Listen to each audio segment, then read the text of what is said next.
The agenda for today is not moving. Okay. Will be divided following the same structure of the previous session. We will divide it in two topics, and we will count with our special guests Jarmo Saran and Alessio Carazzi to give you some inputs in these topics regarding the feasibility and business plan towards scale-up investments. And in the second part, we will have partnerships and European innovation funding opportunities to share with you how these topics can support your projects. Jarmo, that comes from VNT Management from Finland, and he will have the chance to introduce better himself. Thank you, Jarmo, for being here with us today. And in the second part, we will have Alessio Carazzi with us. Alessio is from Unknown Group. Unknown Group is one of the partners of this project. So Alessio, I would like also for you to introduce yourself later on. Jarmo will talk with us about feasibility and business plans towards scale-up investment. So Jarmo, thank you, and feel free to share your screen and let me know if you need something. I will share the document as well when you let me know to share it. I will share it in the chat, so feel free to start. Yeah, thank you. Okay, we can see your screen. All right. Yes. Thank you, Mariana.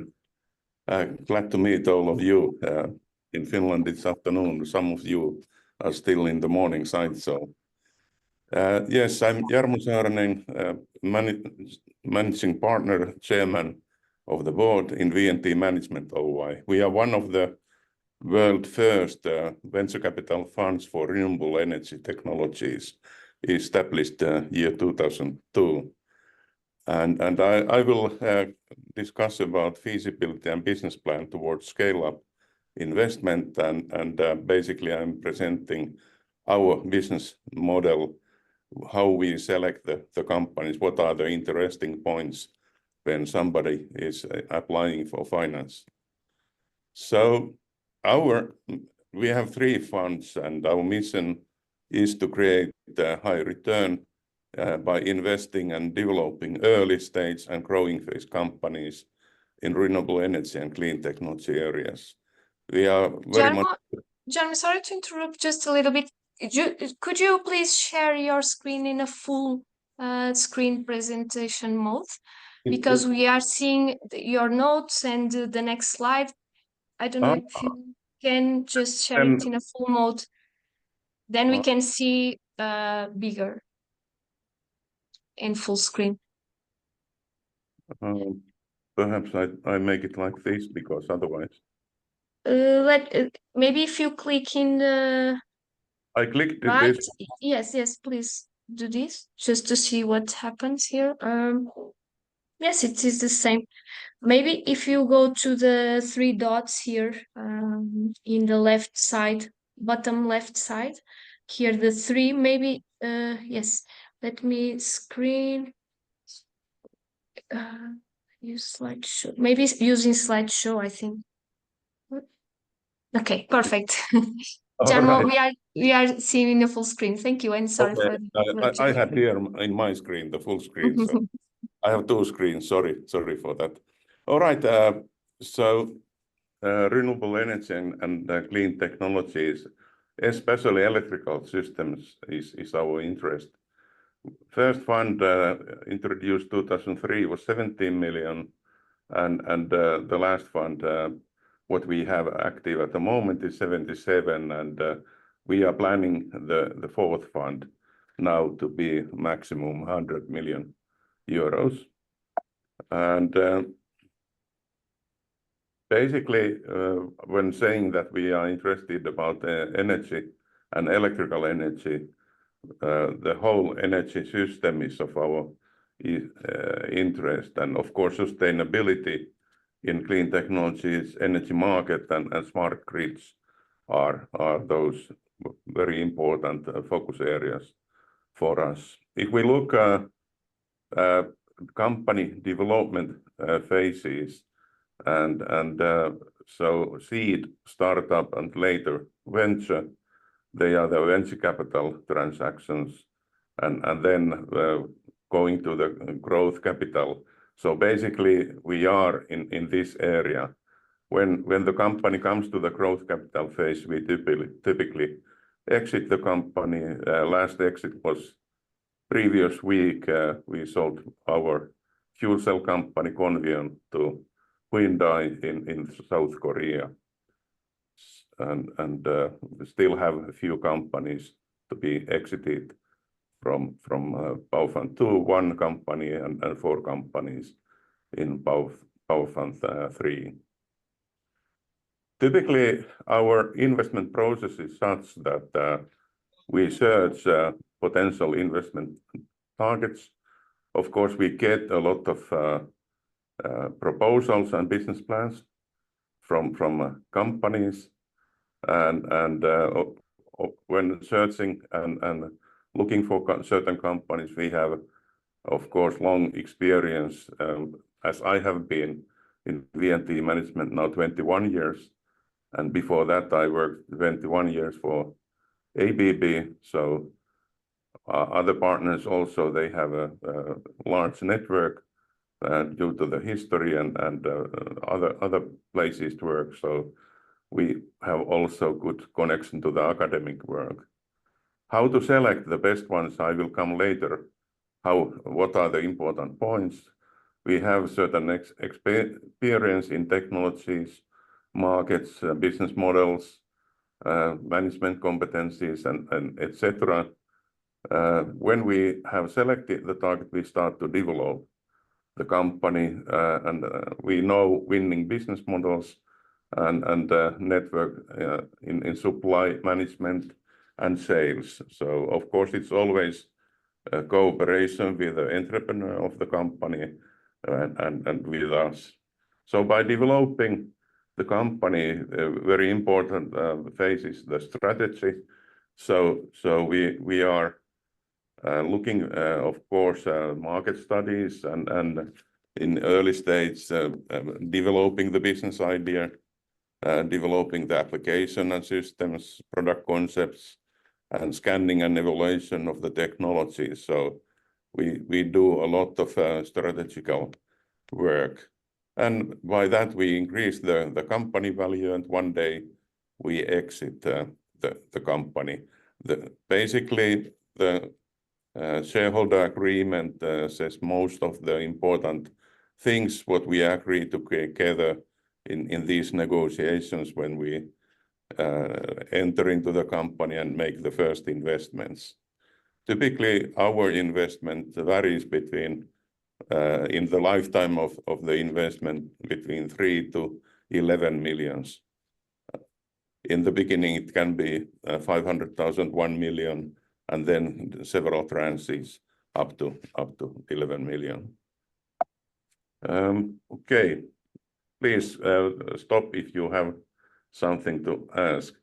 Very important things what we look in the company is of course the corporate identity. What kind of company, how it is formed, and what is the business plan in it, and what are the environmental, social, and governance topics in the early phase company. Typically, you do not have much ready of these areas, but 20 years ago it was very difficult to find good business plans, but today seems like there are much more quality in the business plans, and also the entrepreneurs have used some friends or consultants to help to make the plan in order to understand the business case well. So of course, in corporate identity is important, the positioning, how you position it, and how you implement the business plan, and what are the management practices in the company. Basically, risk and reward comes from the business idea, and focus strategy and leading principles. We invest only into such companies where we have our own experience. This is why we have limited to energy and electrical systems, because that is our experience, and we have made a track record in other businesses, in other companies in it, and can help the company to develop and prosper. Of course, the strategy should be focused strategy. We invest into businesses and innovative electrical systems, growth companies making their own IPR with a strong R&D, and they should be also international sales and assembly test operations. So there are several leading principles. Each venture capital company have their own principles. Some of them are common, but of course, to make a difference between our colleagues in other venture capital companies, we have created our own principles. So I go to that by showing the investment considerations. Everything is of course the team, and what kind of team is there, what is their experience, what their capability, know-how, and such. So in early stage companies, it's always a matter of technology risk and market risk and future value expectation. If we keep company, let's say 5 to 10 years, how do we see in the future the value of the company? So of course we are looking for passion for success. If there is no passion for the business, it's no use to continue the discussion. And of course the team should have the technological competence, experience of process management, and experience of international business. We always make a due diligence on team dynamics. Typically in a team there are let's say some future problems expected if the team members do not match with each other. We had in the early days some bad experiences, and this is why we added the team dynamics. Of course, also the board members of the company should get along with us and have the same thinking of the future. So you can also recruit new people if you are missing something. So in our network, we find people, and there are a lot of service providers where you can find good candidates for the company. So market positioning is of course very important, and we are looking typically in this area. I think it resembles very well in this Blue Growth program that we are looking Blue Ocean strategy. Do you know what is Blue Ocean strategy?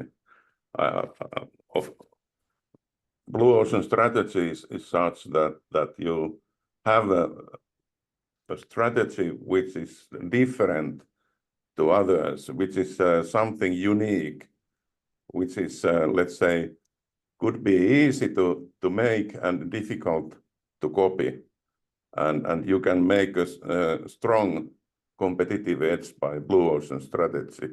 This is something what we always look for. So in market risk, of course, market size is the market open, or when does it open? What is the competitive situation? What are the sales channels? So for instance, we have invested in Power Fund 3, our existing fund, into 3 fuel cell technology companies, and there was no market. There was only estimation that fuel cells will become important in producing electricity and also hydrogen, and to use different gases. So you need to have a vision whether it makes sense to invest into a such company. Of course, if the company have already customer contacts and demonstration or deliveries, or at least regarding the technology risk, they should have a working prototype. So that when looking the technology risk, what is the technological strength, and is it a breakthrough technology, and do they have this working prototype? Is the approach scientific? Sometimes we get in the deal flow nice companies with a product, but they do not really have scientific base for it, and in some cases we have hired a physicist to help the team, because we have liked the basic business idea, and by physicist we could then have more scientific approach. Very important is IPR and like patents and freedom to operate. So this is some basic stuff everybody should make sure. And the Blue Ocean strategy is compelling business model. We have selected OEM and system integrators as our investee companies, clients. So it should be business to business, and in order to keep a low working capital, we focus into final assembly and testing, and series production. So this is something what we do not like, let's say, just project-based companies or business to customer companies, because we have our experience in this kind of business. Process management is very important when you start growing, and be prepared for the growth, so that you manage your R&D process in a way that the final result has high quality, and you can go for the next phase to grow the business. So typically it includes concurrent engineering methodologies, and especially for the scientific approach, you need to use sometimes Taguchi methods to understand the technical process.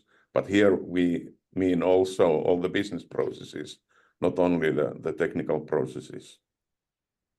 So low tied capital is something what we want to do. We are extraordinary investor in venture capital nowadays, in very much different to others, because we do not hate hardware.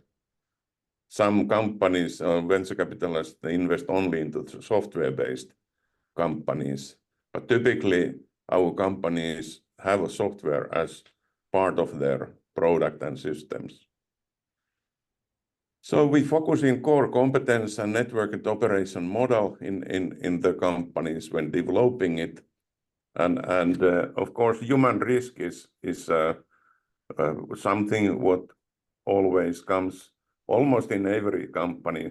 Some human risk cases come out, and but there is also financial risk, because at least in Northern Europe, and I know also in Central Europe, there has been tough years and difficult to get the growth financing.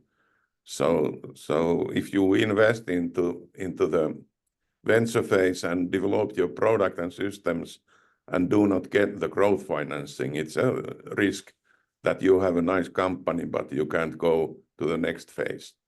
This is why I some 6 years ago created a good network with private equity companies that we can, in good case, to have also the growth financing. But you need to be prepared for this. The exit value expectation, of course, should be large when doing the first investment. Typically, companies' growth plans are much, let's say, optimistic. They are not realized, and it leads to extra financing requirements. So it's very seldom it goes like that. Board of directors' work is important for us. Typically, we have a chairman position, sometimes two people in the board, to have a speaking partner about the development of the company, and of course close cooperation with the other board members. So everybody is interested about the valuation of the company. As I said, that we expect to get good multiples and when exiting the company, and our experience of over 4,000 cases, well, what has been proposed for us during the 21 years has set a good framework to evaluate the companies. We see where the market is going and what are the values of different. And I would say that technology company without sales can't be much more than they have spent in R&D. That is let's say, the first position. And when we look the companies we have expected exit opportunity, it can be low multiple, medium multiple, high multiple, and the technology is important for venture capitalists. Technology can be conventional, it can be new, strong technology, or it can be breakthrough technology. Of course, market was named before. It can be that there is no market, it can be mature market, or it's growing market. And the business model can be conventional, can be tempting, or unique. And these are let's say, the main cornerstones when we try to understand the potential of the future valuation of the company. If you have a conventional technology, there is no market, and business model is conventional, it leads to low multiple in exit. It's like a law. If you have a breakthrough technology, market is growing, your business model is unique, it leads to most probably to high multiple in the exit. But typically, even you try to find such companies who has this kind of extreme good values. Definitely, it's very seldom you find such companies. So the combination, we do not look for conventional or low multiple businesses, and we have to assess the market risk. So if a company have a new and strong technology, market doesn't exist, business model is tempting, it might be high multiple. So or medium multiple, it case by case. And so there are a lot of combination of it. So if for these we have put into the classified into smaller, let's say, segments. If we have this is an Excel spreadsheet I sent it to Mariana. It's very simple spreadsheet. So you can put your case company here, and these were the segments, industry segments we were interested in our investment strategy. This has been also presented in our PPM, the public private placement memorandum, so that we are interested about distributed power generation technologies, power grid technology, power storage, power quality, electric component technologies, energy saving, illumination, clean processing, waste usage and recycling, and okay, also some others might be. Shortly, the business idea, region, what is the phase, what is the company's ESG principles, who are the existing owners, what is the investment size, what is the pre-money valuation, exit consideration, and who has made the teaser about it, and who in our team has analyzed it. So here on left side we have red areas, so can be no-go. If we feel that the team is not good and there is no chemistry in it, it might be no-go. Also, the team dynamics might be no-go. Of course, we can change people, but in the early beginning, it's not possible typically. If it's a mainstream business, it's no-go. Is the invention proved by scientific approach? If not, might be a no-go. And if it's only software, so we are different to several others. Others might look only software, so it might be no-go. And then there are also some other. Then we have a certain weighing factor, and the topics somewhat what I presented in the graphics before, and by doing this we get the total number of and when we typically have 10 companies in our process, every Monday in our team meeting we select the best ones to continue. So this helps also to put these companies into some order. It's not only the stomach feeling, it's of course you can use stomach feeling when doing numbering over here, but this is basically the case what we are looking for. So actually Harry, we are 4 partners, but Harry retired, so it's myself, Vesa Sadeharju, and we have Peter Auner in our German office. We have had one partner already 10 years in Munich. So this was my presentation. I suppose there are questions now, and good time for it.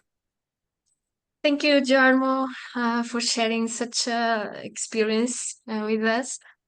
We are open for questions. Please let us know if you have questions. After the questions, I will share in the group, in the chat, the Excel file for you to download it and fill out with your example. So then we can come with Jarmo with the results and discuss and ask something more that you need after this company assessment that you will do. But let us know if you have questions for now.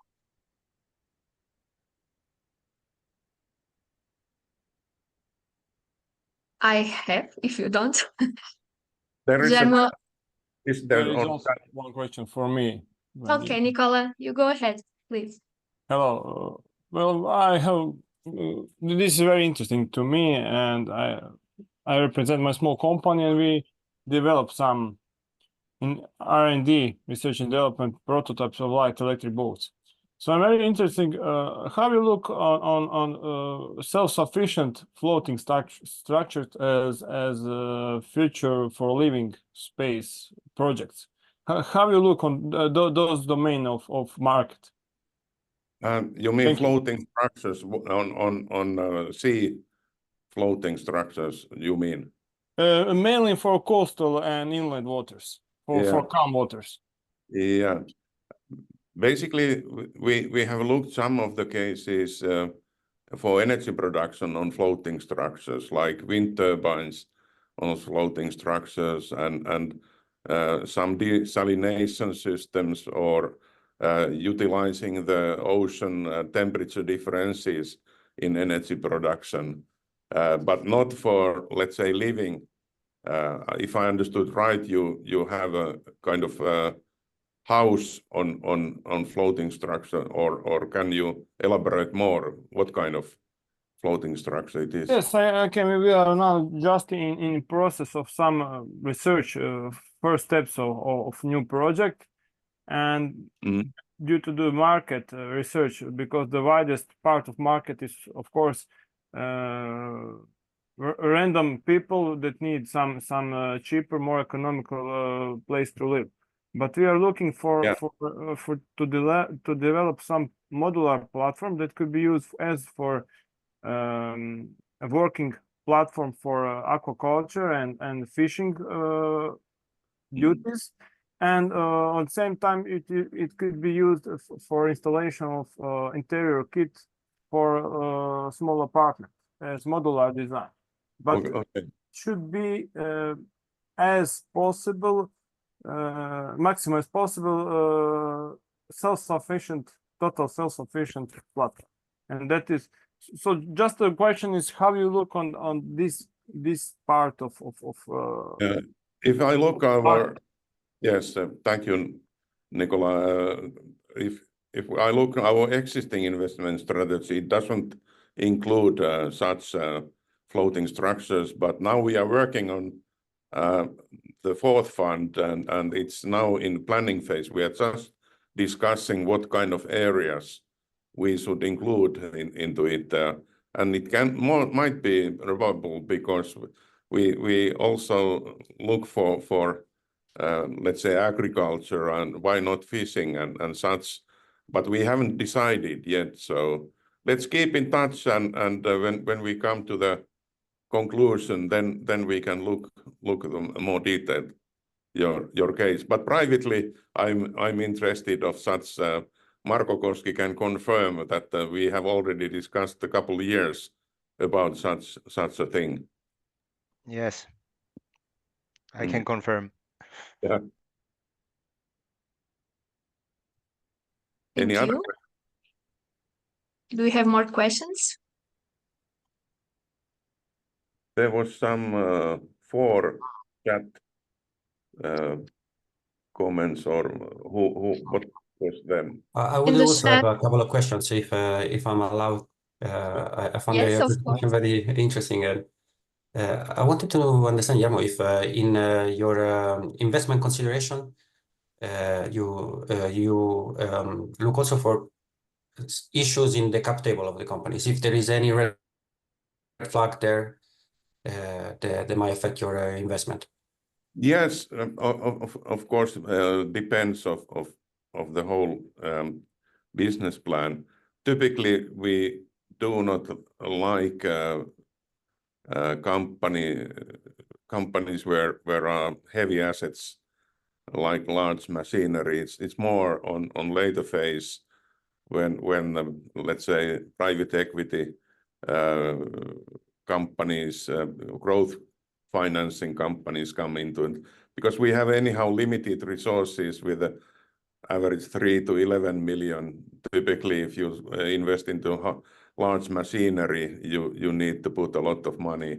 But in our existing Power Fund 2, we have a fuel cell company, Elcogen in Estonia, Tallinn, and they just collected 140 million to build a factory with the equipment.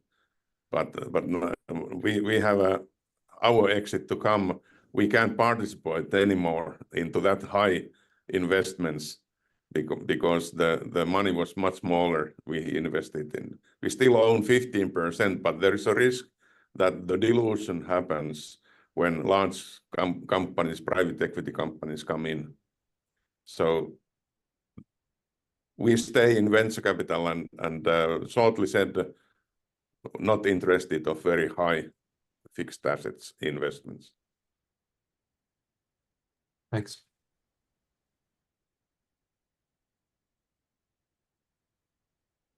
All right. So I think, Jarmo, we can give 10 minutes for the participants just to explore the Excel and fill out with their case. And then we can come here again to discuss some details. So I would say 8 minutes, I think it will be enough to fill in the Excel. So don't mind of the industry segment. You can put your industry segment over here. Even I have said this, and you can try to answer on these topics. Do your company fit into these criteria?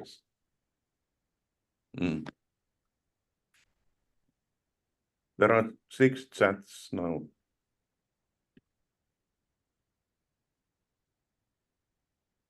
I can see it. Here. Do you see the? Is it your? if anyone already have results to share, please share it with us.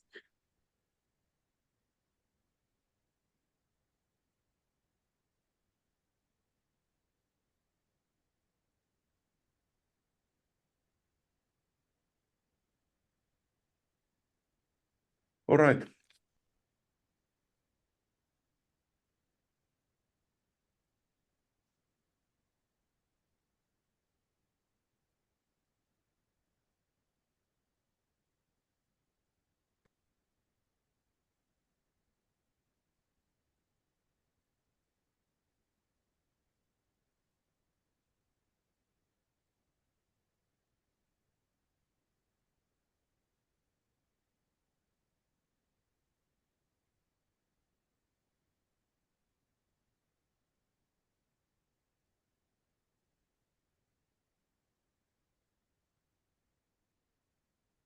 Can I have some last questions? Yes, please. Yes, sure. I noticed you describe your company as venture capital management company. Yes. What is the difference to venture capital investment funds? And that's my first question. And second, you specify that you focus on German-speaking and Nordics countries. I'm from Poland. How hard is this delineation? Yes. Okay. A very good friend of mine from ABB time is also Wojciech, and he is from Poland. Dansk, and you are from Berlin. In Poland, in the existing funds, we say that investment territory, and that was, as you said, Nordic countries and German-speaking countries. At the moment, we are for the 4th fund discussing should be extend the market also to more East European market, like Poland, Hungary. We have been in Baltic countries, so it can be perhaps an easy expansion. But as said, we are now preparing for the next fund. What's the timeline? And regarding the question on venture capital management. Yeah, the difference you ask. As I said, each venture capital company have their own investment strategy and policy. Most of the tech companies, as I said, are software related. They invest only into software because it do not require that much of asset investment, fixed asset investments, which was also a question from Mr. Alessi. So that's one difference. And then each venture capital company has formed their strategy based on their market session. I know only few energy technology management companies in Europe. And for instance, one of our colleagues is in Switzerland, Emerald Partners. Emerald has taken Industrial Corporation as their limited partners. So the investors of the fund are industrial we said that we do not accept industrial corporations because they have their own agenda and they are pushing too much our decision making. But at the moment, the let's say difficulty on the market is to raise new fund. The timing for us is to be operational with a new fund in let's say within a year. But it very much depends on how we can collect the public and private money. At the moment, Finnish Industrial Investment, which is government-owned entity, said that 90 fund projects have visited them, and only 2 have received financing. So at the moment, the market is very desperate. And let's see how we succeed. That's the message. Yeah. Thank you. So what kind of company you have? It's actually quite interesting, but not sure if it's exactly in your target. We are focused on training in innovative ways for blue-collar workers using simulators for offshore wind and for port and whatever new technologies come into this logistics and hubs that ports will become for power generation and power transition. So we're focused on people, but there is a technological aspect there. Okay. We have a reality simulator that is of our own creation, and that's the specific thing that we have. As said, our 4th fund is in planning phase. We have, let's say, agreed with a future managing partner and partners that they have freedom to select their future areas. We are kind of senior advisors. We old timers, so to say. I'm soon too old to run next fund because fund lifetime is 10 plus 2 years. So I can't be very active in the next fund, but the new fund partners might have an interest on that because one of them have very strong software background. So it might be. So hopefully we can raise the fund and you are in connection with us. So let's see. Fingers crossed. Yes. Yes, good. For both sides. Yeah, both sides, yes, that's right. We have Tomislav in the chat. Tomislav, I don't know if you want to jump in the conversation. Tomislav is presenting as his project, Wavebreaker. So do you want to share something with us? Or ask something to Jarmo? By the way, we had one wave power converter company, Vello. Unfortunately, we couldn't anymore finance it and it went in bankruptcy. But the entrepreneur has found from Iceland an energy company who is now financing his journey. Okay. Do anyone want to share or ask something? You will have the template and you will have the slides of Jarmo, so you can explore it with more detail after the session. So if we don't have any more questions regarding this topic, I would like to give the last words to Jarmo, just trying to address a question that I have. Because in this project, we will be jumping between 2 value chains, the aquaculture and fisheries and the energy and decarbonization value chain. But there is something in common, that is the tech risk in both value chains. So, Jarmo, could you give us final inputs on how these project promoters can address and mitigate or create contingency plans for these task risks, just to wrap up the session and for as a take-home message? Yes, there are different. Of course, venture capital investor looks at the technical risk as I described, and there are different methodologies to be used.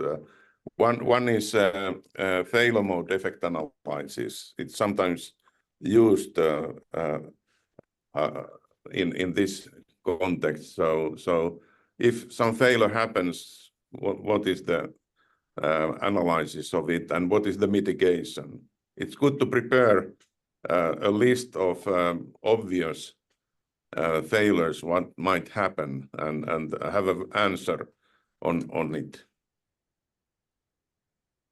There is also in software, there is a CMM model, which is 5-level. It's a capability maturity model. So if you can show that you have followed a certain R&D process, we like much the V process, where you first have market requirement specification, then technical specification and the functional specifications, and for each specification you have a plan on the other side of the V, how you test it, how you verify, and finally validate it. So capability maturity model is a good one to make the software process in high quality. And I think investors like if you try to use, even you are not perfect in fulfilling the requirements, because in average in industry, in CMM, they are in 5-level, 5 is the best. Typically it's 1.5, which means that it's spontaneous R&D. And that is the main majority of the industry doing. There are only few companies in the world who are on the level 5. But if you are on level 2, you are much better than the average in the business. Okay, thank you so much, Jarmo, for sharing with us your time.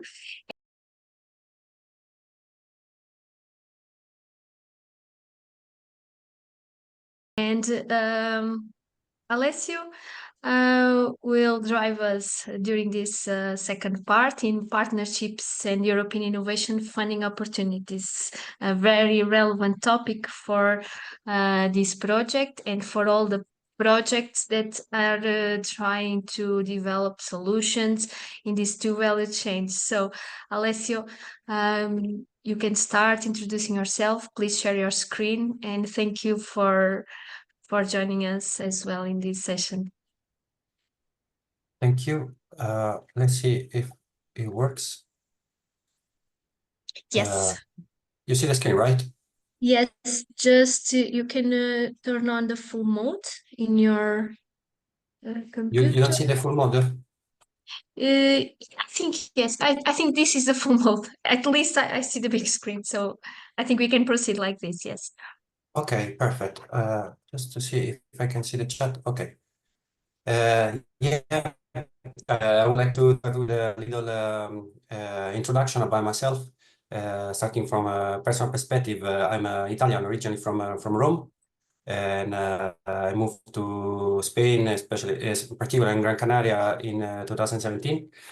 Also, talking about a personal note, I must confess this session is a bit difficult for me because today I have the little kid at home. She's sick. So I hope she will not disrupt the presentation. Hope that she's entertained by Disney Plus. It feels a bit like a throwback to COVID times, but that's it. So on a more professional note, my job is developing the business and a non-group with public organization. So my job in particular is to scout, identify, and develop public funding opportunities that make sense for our company. So a few words about a non-group. We are a Dutch based firm. We focus, let's say, on two main business lines. We are developing innovation campuses around the area of the Hague. We have at the moment 13,000 square meters of innovation hub space for startups and scale-ups in the district of the Binkhorst in the Hague. I hope to see you all there when there will be the visit in the Netherlands. I think that will possibly be one of the stops of the trip. Another activity of a non-group, the other business line non-group is entrepreneurial education. We run a University of Applied Sciences that focus on, let's say, training startup founders in the bachelor program and scale-up founders in the master program. The two programs are fully in the Netherlands, and it's a little university at the moment. We have around 150 students, but a big part of our say project and mission, and we are heavily investing in it. Talking about investments, we also have a little venture capital arm, especially in comparison to the numbers that we saw before from Jarmo. We have so far invested in around 15 startups, especially in the Netherlands. They're all impact-driven startups. And I do also a bit of support to the startups in our portfolio in identifying public funding opportunities that can help them develop their business. Indeed, my expertise is in European innovation funding. I started in 2015 with what was once called the Horizon 2020 SME instrument. I also work as an expert evaluator for different funding programs. This gives me a bit of a perspective of the best practices and what is needed to get funded from EU programs. And pro bono, I also work as a mentor in a different program funded by the European Commission. Normally, let's say my focus in these mentoring activities are in startups in the agri-food sector. So this is it about myself. The session today, let me see how can I move. Yeah, will be a bit a presentation, an overview of the main funding tools that are available to companies like yours in Europe. And I hope to foster a little bit of a discussion around how to best approach European funding opportunities. So how to make sure that they're relevant for you, that you apply with the real success chances. So I will be trying to give you, let's say, an idea of what are the tools that are available out there. Maybe you already know a few of them, maybe others not. Let's say my ambition is a bit to help you navigate the complexity of European funding, because there is a lot out there, and sometimes it's very difficult to understand what are the opportunities that are available to you. In this sense, I wanted to start with this very nice picture that summarizes Horizon Europe. Horizon Europe is the program, the 100 billion program of the European Commission to fund research and innovation that started back in 2021. And we are now really in the middle of the program, which is set to continue until 2027. After the end of the program, there will be a 10th framework program that is actually now in the making. And I wanted to give you this first overview. Really, just to we will get back to all the different codes that you could see here, but just to give you an idea of how much there is out there. This kind of presentation of Horizon Europe really doesn't say a lot, but for me it was important to channel you in just this graphic representation of the program. There are currently open more than 300 calls. So that's why I felt like it was interesting to try to see through these calls and understand which one are really relevant for you, because the opportunities are many, too many, and it's very important, in my opinion, for startups to be a bit strategic in approaching them. Also, I must say something that really doesn't help a lot in navigating funding opportunities is that most of them are programs that have their own acronyms. It's a game of acronyms sometimes, which opportunities are available out there. Here I included hyperlinks to these slides, at every slide actually, because I would like you to use the presentation afterwards. If you're interested in any of them, you can simply click on the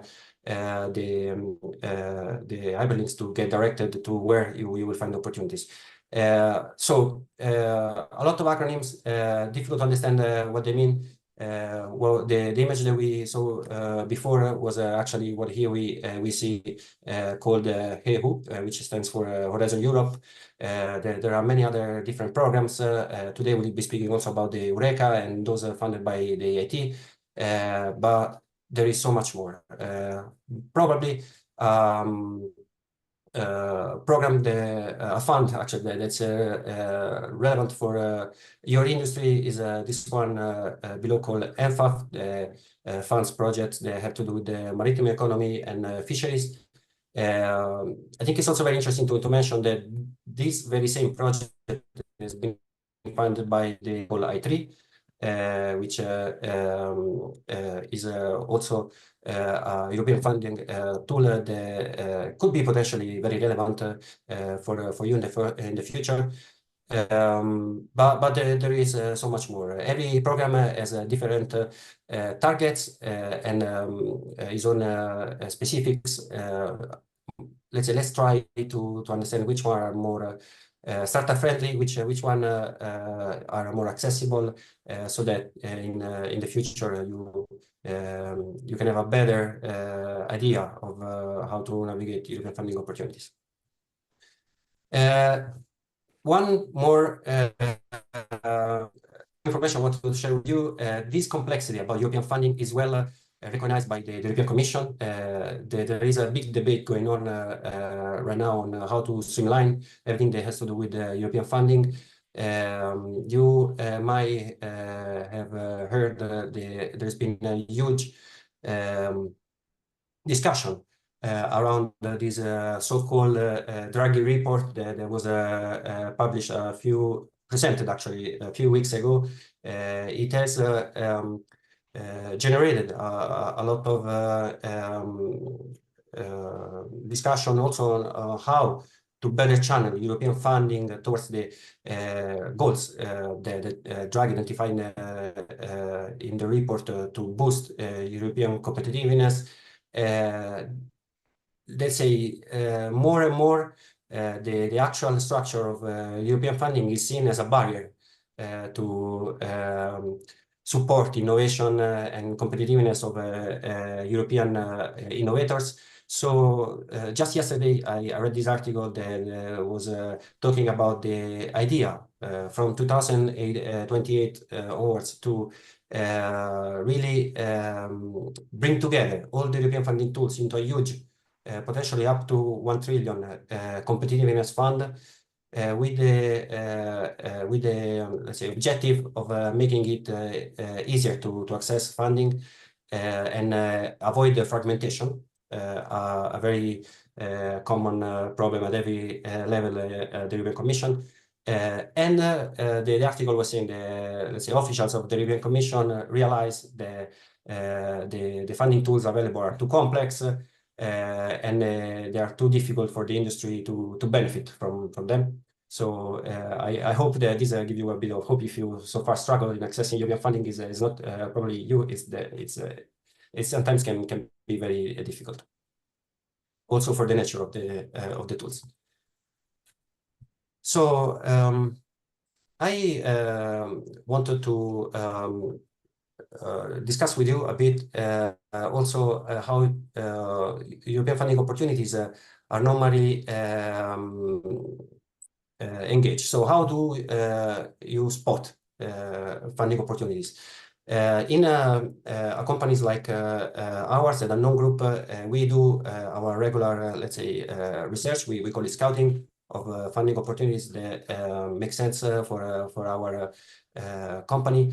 But most of the time, we also get engaged by partners. So other companies that work with us on a regular basis, they try to involve us in collaborative projects, and this is a really typical also of European funding. Most of the funding opportunities are collaborative. So organizations that are active in innovation funding are oftentimes looking for partners, and I feel like this could have happened also to you. Innovation agencies are local level, so regional innovation agencies at national level are also a source of information about European funding opportunities. Many of them have very useful newsletters that inform the companies in their ecosystem about the funding opportunities, and they also play a very important orientation role. They normally do workshops, webinars about specific goals, and conferences presenting new funding opportunities when they come. There are also many universities and R&D centers that have very strong teams dedicated at developing funding opportunities. And if your company is a spin-off of the university, or if somehow connected with the university, I'm sure it might have happened to you that you get access to their funding opportunities. Of course, universities and R&D centers get a lot of their funding from programs like Horizon Europe. So it's one of their let's say main task to make sure that they're always on top of what's happening at level of European funding. And if you engage with the university, maybe it's also a good channel to access funding opportunities. Similarly, investors are sometimes very interested in sharing with the portfolio funding opportunities. This is what's happening at a non-group with myself. I have, let's say, regular meetings with the startups in our portfolio to see how they're doing with their own applications. Sometimes it's us pushing them to do more in European funding, and I feel like this could happen also to you. Similarly, European funding opportunities sometimes are shared by clusters, industry cluster, for example. They have a common interest in a specific industry. Funding consultants, so the consultants, the experts, they work on preparing the funding opportunities proposals. They are always in the lookout for startups. They can become their clients. So I'm aware that they're very active in engaging with companies like yours, trying to involve them in projects. We mentioned the newsletters. There are also portals specifically for that. Some are for free, some you pay subscription. LinkedIn is also a huge source of information, especially if you follow the pages of the programs that I mentioned before. You will find a lot of user information on the calls that are out there. And finally, family and friends. If you are a startup founder, I'm sure everybody around you knows what you do, and they might be redirecting to you subsidies that sometimes have nothing to do, and maybe only a lot of confusion. But I wanted to add it here because I know that this happens too. So just to recap a bit this first introductory few slides, I wanted to share with you a few questions and take 5 minutes to you to think about these questions. I would like to let's say start a little bit of a discussion before we go a bit more in depth into the few funding programs I wanted to present. So really here I would like you to read the questions and think about the answers. I don't feel like you need to write anything. We can just talk about it if there is anybody that wants to take the chance and discuss their own experience with the European funding. So the questions are, if you ever submitted European grant applications, if you got the grant, congrats. We're very interested to know what was your experience there. How do you normally get in touch and discover the opportunities? If your company have a specific strategy when approaching the funding opportunities, or you just work on the opportunities as they come through the channels that we discussed before. If you work alone on the funding opportunities, if you develop them with your team, or you are supported by consultants, I think that's also interesting topic for a lot of startups. They don't know what's best, and this might really change based on the different situations, and also I would say also based on the competitiveness of the call. And I would like to understand also what's been the challenges that you face so far if you approach European funding, and if you are interested in one in particular, so that we can also talk about that a bit later. So maybe here we could really take 2 minutes just to think about that. And Alessio, thank you so much for bringing to the table these questions. Those questions are very relevant also under this project, because we really want to know what the participants are facing in terms of public funding and how they work in their strategy to get these funds. And also during the project, we want to be the voice for the European Union, and also to address these questions in our future roundtables with high level and policymakers. So these questions are very important for us. So if participants can share their approach to the public funding, will be gold to us to share it afterwards with other stakeholders and policymakers to better understand the challenge that you face in this using these instruments. As Alessio Carassi showed, that it's are very hard sometimes to understand. So thank you so much, Alessio. I don't know if you want to ask something to Alessio, so please just turn on your micro and ask, or we will wait just a little bit for you to reflect on these questions, and we will start the discussion.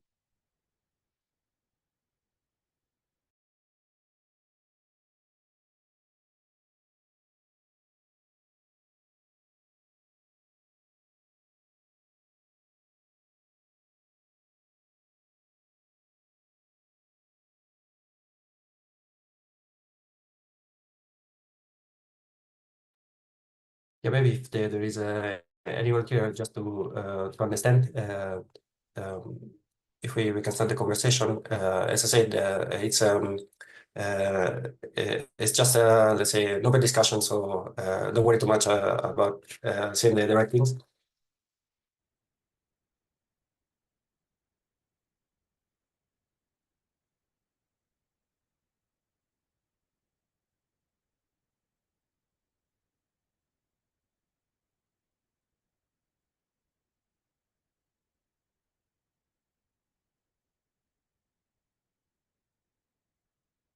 Actually, I think, Mariana, I could restructure the question this way. Is there here in this meeting any company that has already raised European funding, so that we can start from that experience?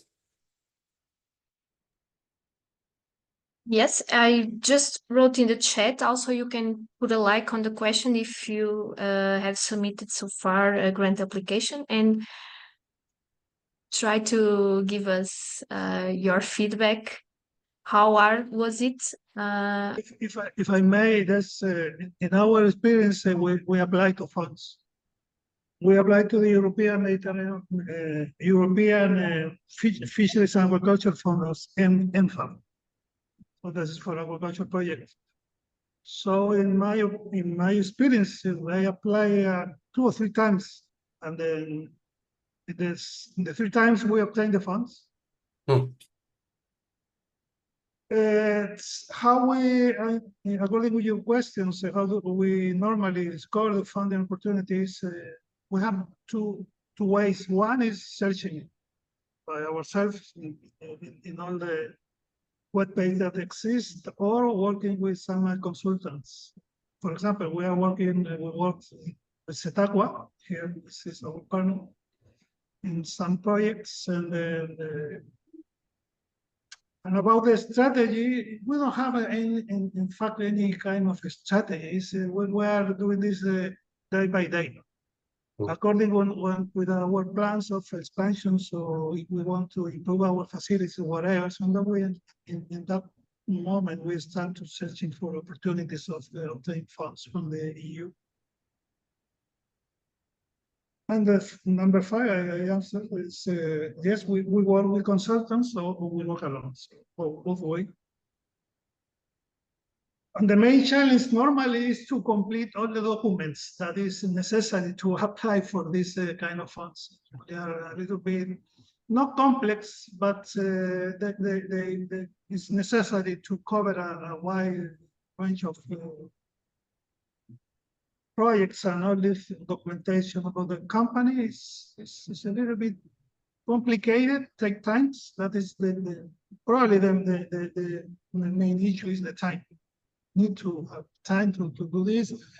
Normally in the companies, the company don't have this kind of people that is really involved in this kind of preparation of this, but then when we use our consultants. At least in Spain exists several consultants that can help you to develop and to prepare everything. They have wide experience, so it's not really complicated for us, at least. And of course, it's in which EU funding, of course, is this EMFA, is the fund that normally we are trying to look at. We have different ways. I don't know, but here in Spain, the state is divided in autonomies. It's like a federal state, so each autonomy has the possibility to cover this kind of funds, and you have to present all the documentation to the autonomy. And normally, you know, the process is a little bit complicated, but if your project is good, the problem here is many times the projects doesn't cover all the money available. It's a little bit complicated to find all with enough size to cover all the money that we have available here in Andalusia. So, but every year at least, I think that it's possible they present 10 or 12 projects that obtain funds from the EU. Thank you, Patricio. What's the name of your company? I wear glasses. I cannot see pretty well. Millennials. Okay, thanks. How did you discover the opportunities from the EMFA fund? Like, how did were you made aware of? First we have experiences, at least in my case. So I spent a lot of time in the aquaculture here, so I know what is the fund that where we can apply, because you know the aquaculture have specific funds. Sometimes you cannot apply on all the funds that are available in the EU. Sometimes you try, but they say no. The aquaculture have specific funds. So with the experience and with the contacts and of course with the consultants. Understood. And you say that you applied 3 times, if I'm right, and you got the grant.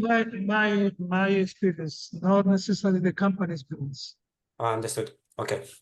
I was just curious to understand if it was the same call or 3 different calls, if it was a recurring one.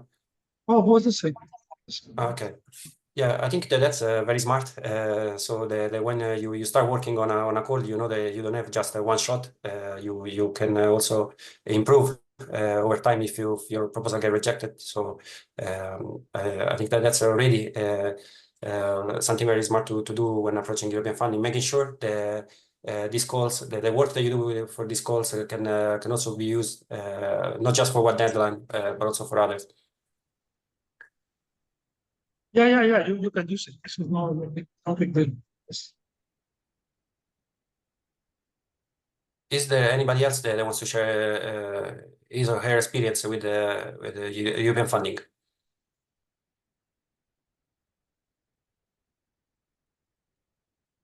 Well, I can share it if you have time.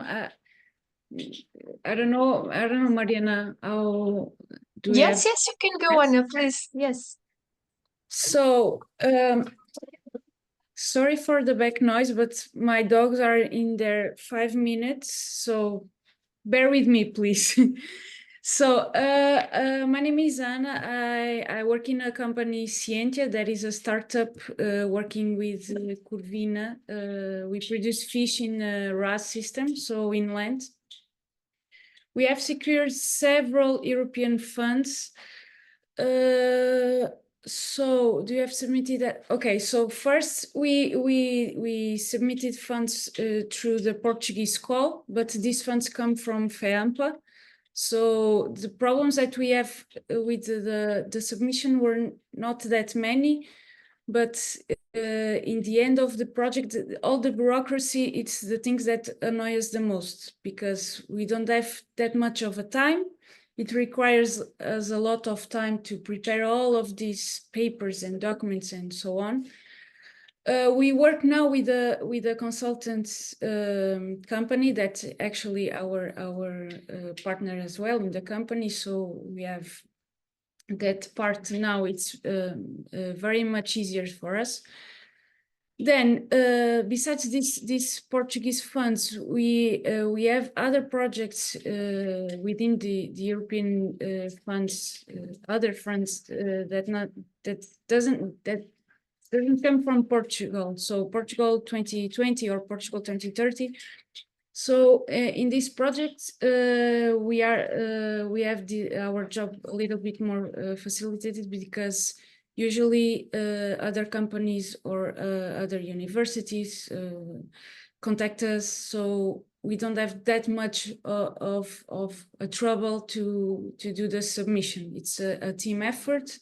So, but we are never responsible for the application itself. But yeah, we secured now, I think 6 grants, if I'm not mistaken. 2 big grants that I was talking about is FEAMPA funds through the Portuguese calls. Usually in Portugal, we have a very good communication within the entity, so everybody knows whenever a call is open, so it's good for us. One thing I wanted to address, let me see your questions. Okay, yes, so this funding that I'm talking about, it was to scale up our company. So we did a pilot project. First, we applied for this fund. Then we want to grow our company, so we applied for another fund. But besides this, obviously, we do research, and we want to create a strategy to find funding and to do our own application. But until now, we didn't need that, because we had a lot of work focusing with other objectives. But yeah, now we need to build a strategy to find projects to apply to these projects that we have a lot of ideas in mind, but now we need to focus ourselves in these funding opportunities. But again, the thing that scares us the most, it's the bureaucracy. It's so complicated. Even in these projects that we are not the leaders, man, it's unbelievable the type of work that is needed. So yeah, I think I responded to all of your questions. I don't know. I can talk more if you want. So. Thanks, Anna. Very interesting. Talking about bureaucracy, I have the feeling, let's say that sometimes European level funding opportunities are a bit better than national ones. I submitted an application national level last week, and it was much more complex than what you normally get from the typical European calls. So in this sense, sometimes European calls at European level can be a bit better, also because most of the administrative work comes after you get the grant most of the time. So the European Commission really starts making a due diligence on the company only if the company is selected for funding, which makes a bit easier the work in the preparation of the proposal. So you have a bit better time addressing the administrative requirements of the calls. In general, but then there are a lot of differences between different programs. I wanted to ask you, based also on a consideration made by Patricio, you said, let's say, one of the challenges could be sometimes the different intensity of funding. So sometimes you get 100% of the project cost reimbursed. Other times you need to co-fund. Is this something that you normally take in consideration when thinking if applying or not? Is it a barrier sometimes? Yes, of course. Because until now we were a startup, so we didn't have the money to put the. Can you repeat your question? Because I don't know if I'm. Yes. I think you were addressing the question well. So I was asking okay. if the fact that in some calls you need to contribute financially is a barrier for startups like yours. Yes, it was a barrier, but as I told you, actually there's a fun story. When we start this company, or my bosses started this company, they didn't know that they have to have the all of this money. So they gained this fund from March 2020 in back in the days. So okay, they create this company. Okay, we got the fund, and now what? Now we need private investment for this. So of course, this is tricky, especially when you are a small company, when you are starting, that you need to put a lot of money forward to balance these public funds, of course. I think now it's a little bit with these calls, at least in Portugal, these calls that were open or are still open or opening in these few months, that the percentage that we need to have from our own, it's less, it's very low than it was before.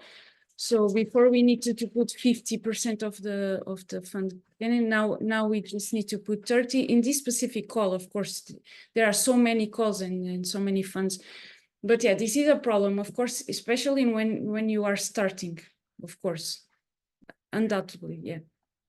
Okay, thanks. I think we can move on with the presentation. I realize that we have just 50 minutes left, so I'll try to be quick. We are back at the Horizon Europe.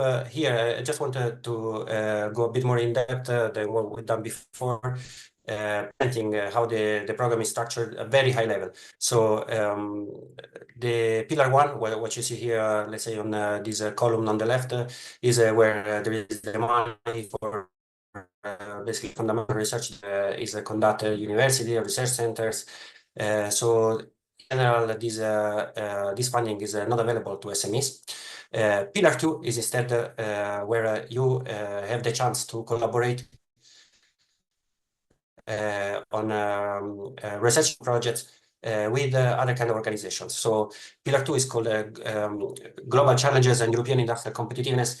There are a lot of different focus areas. This second pillar alone is around 50 billion for the 7-year program.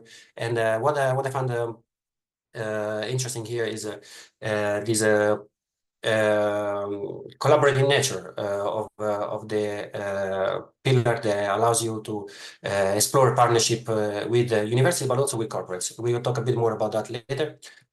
Pillar 3 is where normally most of the startups look, because here there is the funding for innovation. The star of Pillar 3 is the European Innovation Council. I think you might have heard about it. The acronym is the EIC. And also under Pillar 3, somehow there is funding for the European Institute of Innovation and Technology, also known as the EIT, Knowledge and Innovation Communities. We will talk about that a bit later. So about Pillar 2, what I found interesting for you, the key messages that I want you to bring home. Pillar 2 is where the European Commission is funding large, in general terms, collaborative projects where there are big budgets for big consortia. I would say here there are a lot of unspotted opportunities for startups because normally these consortia are led by organizations that do these kind of projects on a professional level, so like universities or corporations, and they're always on the lookout for SMEs in their consortia. So in my opinion, Pillar 2 is one of these areas of Horizon Europe where there are still a lot of untapped opportunities for SMEs, especially if you go through the work programs and identify which goals are really interesting for you. In this pillar of Horizon Europe, there is one specific mission that focuses on restoring our ocean and waters. So you will see calls there that maybe are similar to what you found in the MFAF fund that Patricia mentioned before. Why I think Pillar 2 is very relevant is because through European funding here, you also get to expand a bit your network and potentially also find the future customers, because in this consortia you might be working with corporates that might be your future client if your business is B2B, and your role will be very specific, and if you're able to let's say carve a role where you focus on the development that you need to do, the technology level that you need to do, I think here there is a lot of value in this kind of funding. Pillar 3, the European Innovation Council. The European Innovation Council is famous for the EIC Accelerator, which has become the go-to funding tool for deep tech startups. The main characteristic of the European Innovation Council funding opportunities is that startups can apply alone. So you don't need to, actually, you cannot be in a consortium. This makes the funding very startup friendly, meaning that you there apply basically with your company. You get funding normally to take your technology from TRL 5-6 up to the market. Contrary to Pillar 2, where the funding rate most of the times was 100%, there is a need for co-funding. So you need to bring 30% of the project cost. And the funding tool itself is very interesting. What makes the European Innovation Council a bit unique is that at least for their European ESC accelerator, the funding is not just grant, but there is also the possibility to get follow-up equity investments. So the European Commission calls this kind of funding tool blended finance. The blend is exactly because you get up to 2.5 million in grant that can cover 70% of the cost of your project. But you can also additionally request an equity investment from the ESC up to 10 million. So this is let's say, model of European funding. It's unique to the ESC accelerator, and they made the ESC accelerator very popular in startups looking for, let's say, significant funding amounts.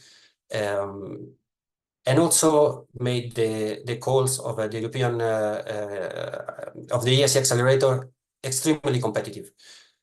So here, when you apply to the ESC accelerator, you need to keep in mind the success rate sometimes is 4-5%. There have been two deadlines in 2024. One was last week, and the European Commission received over 1,000 applications, actually more than 1,200, and they will probably fund 50 or 60. So it's really competitive. It's one of these calls where you want to apply only if you are a really perfect fit. In understanding if you are a fit, normally funding consultants help you. The funding consultant market for the ESC accelerator is very developed exactly because the call is so competitive. And this is also an area where national counterpoints play a big role. In each country, there are organizations that are there to support you in applying to European funding, and there is also a lot of support there for SME for the ESC accelerator, because it's one of these calls where support is needed. One last piece of information about the ESC accelerator. Take in consideration that when you apply, you need to think a bit long term. The application process eventually takes almost a year because there are different stages of evaluation. First, the evaluation of a short application, then on a full application, then eventually a pitch. So it takes time.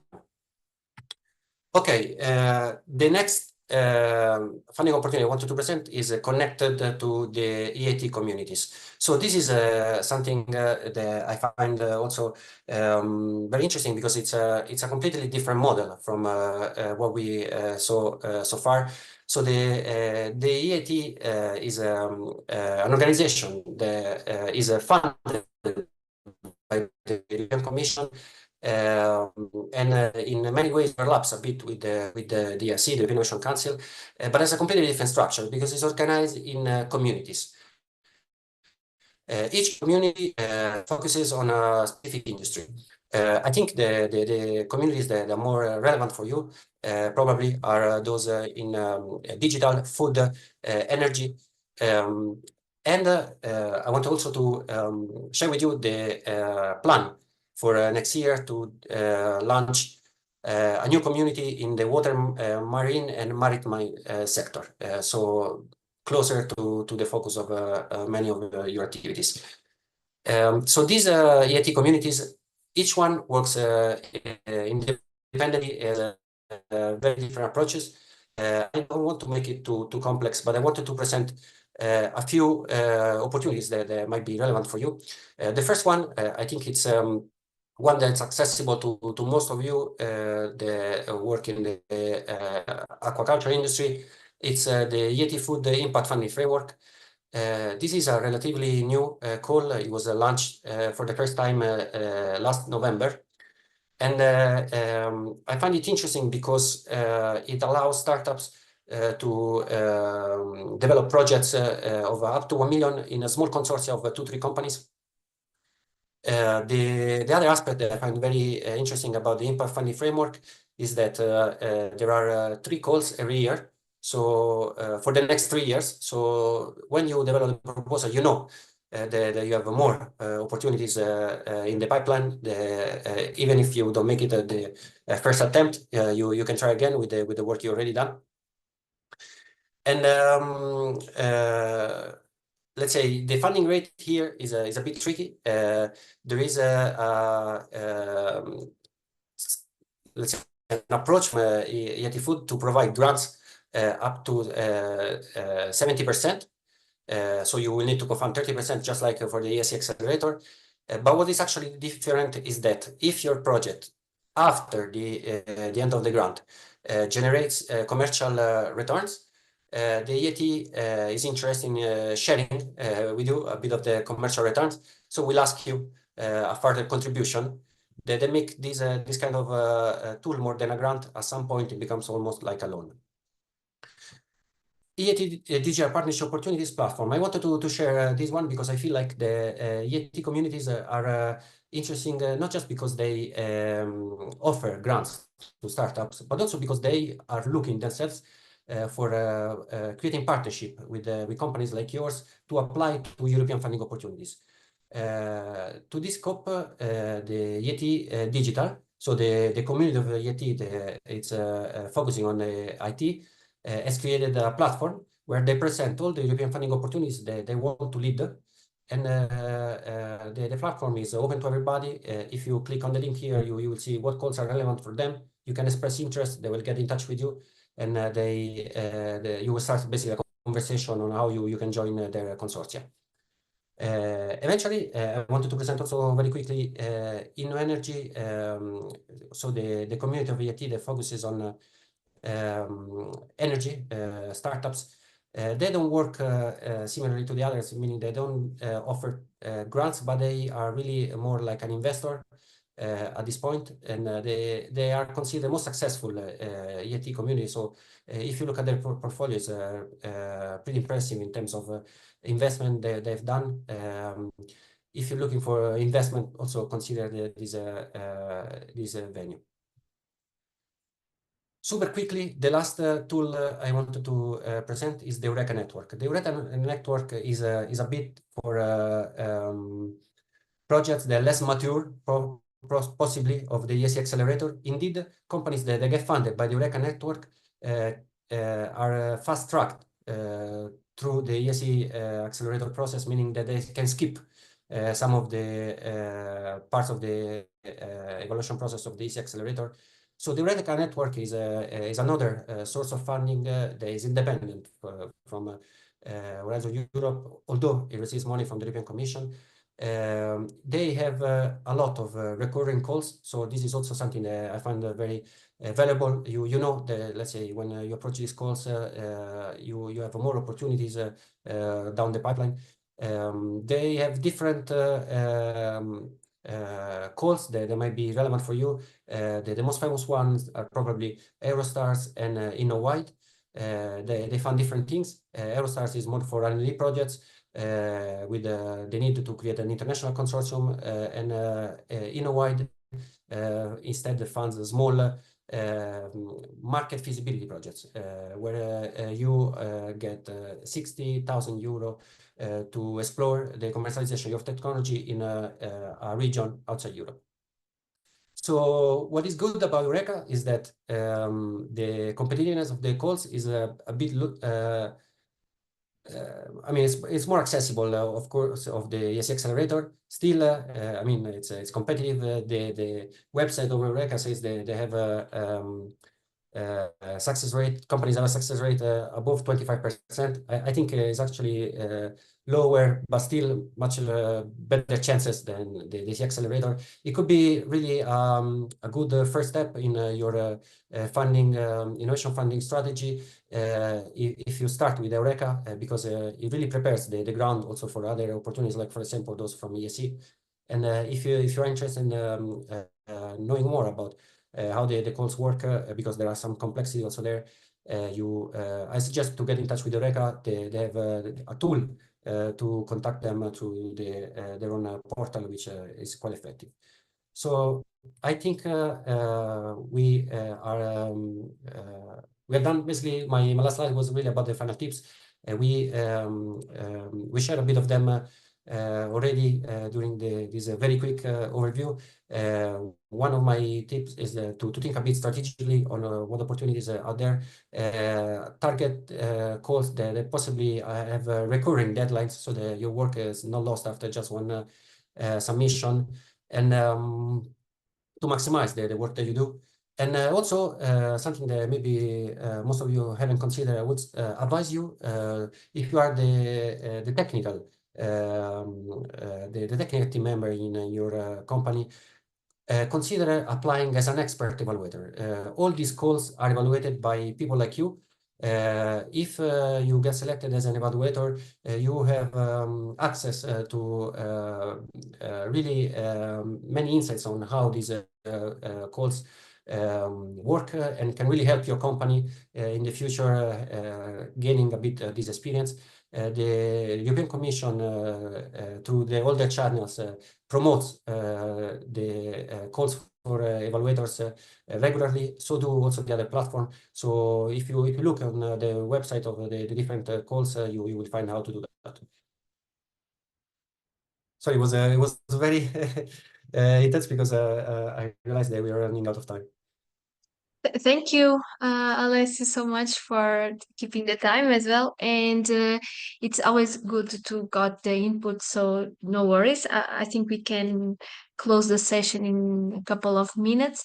But this last tip that you gave us is very important, because sometimes when you are an evaluator, you can be inside the process and you will understand in deep all the details and all the consideration that you must address while you are doing a submission. So it's a very important topic. And thank you for making it clear to us. This presentation with links will be, I think, gold for all the participants to click it to explore these pillars. And thank you so much. If we don't have any question to Alessio, just do we have questions? Final questions? Okay. If not, Alessio, thank you so much for your time. I would just let you know the next steps, also some take-home message of this session, because in the first part, very important topics were addressed, like the risk management, tech, market, human and financial risk. So you will have all the slides shared by Jarmo with you to explore in detail, and also the Excel file. And this journey of expected exit opportunity, business model, marketing, technology is also very important for you to self-assess this regarding your project. So I would like to challenge you to do this. And if you have further questions, please let me know or contact Jarmo directly. And from Alessio, thank you for making this way more clear for us how to drive in these European Horizon calls. And of course, networking, the sectoral partners, the clusters, the consultant organizations, the networks, the webinars, the portals are very important for you to get more and more information about these calls. So it's very important how Alessio addressed this topic for you to get information as much as possible to better fit your needs.